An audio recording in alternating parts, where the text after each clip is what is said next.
কাজ নেই, কাজ আনতে পারতেছে না, কাজ নেই, মানে দেশের অবস্থা ভালো না। গার্মেন্টস এতগুলো বন্ধ হয়ে যাওয়ার কারণে হয়তো চুরি ছিনতাই এসব একটু বাইরে গেছে, মানুষ বাটপারি করতেছে, অনেকে আছে দোকান বাকি না দিয়ে দেশে চলে গেছে, রুম ভাড়া না দিয়ে চলে গেছে, এরকম প্রচুর ঘটনা এই জায়গায় ঘটতেছে। গত 1 বছরে দেশ জুড়ে শত শত শিল্প কারখানা বন্ধ হয়ে গেছে। শিল্পাঞ্চল পুলিশের 8টি অঞ্চলের হিসেবে সংখ্যাটি 2 শতাধিক। এতে কাজ হারিয়েছেন লক্ষাধিক শ্রমিক।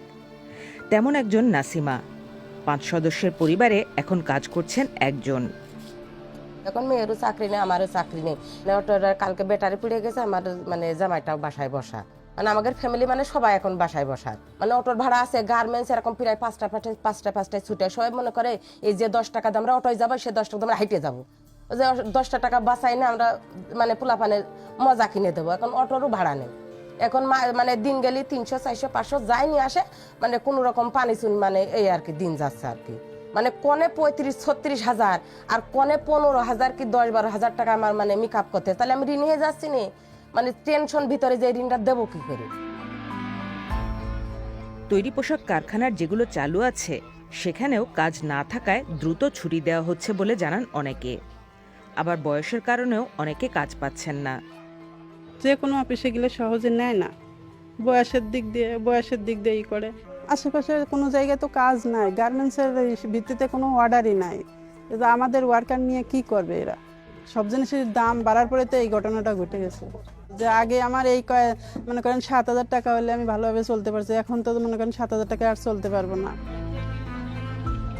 জীবনযাত্রার ব্যয় বাড়ার সাথে বেকারত্ব বেড়ে যাওয়ায় অপরাধ প্রবণতাও বাড়তি শঙ্কা তৈরি করছে।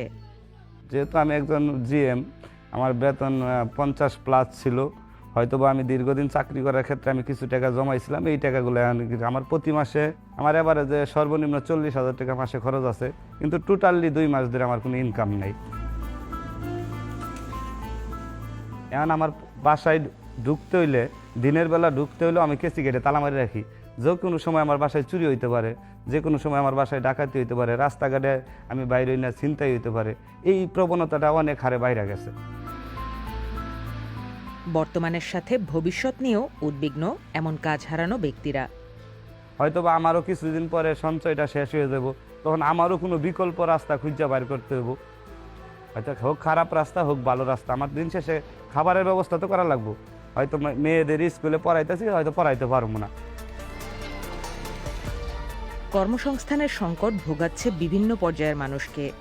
বেসরকারি একটি গবেষণা প্রতিষ্ঠানের সাম্প্রতিক এক জরিপ বলছে, দেশের 80% পরিবারের খরচ এখন আয়ের চেয়ে বেশি। কাজ হারানোরা অনেকেই মনে করছেন কাজের স্বাভাবিক পরিস্থিতি ফিরতে একটা স্থিতিশীল রাজনৈতিক অবস্থার প্রয়োজন। সে অপেক্ষাতেই আছেন তারা। অর্চিয়তন্দ্রিলা, বিবিসি নিউজ বাংলা।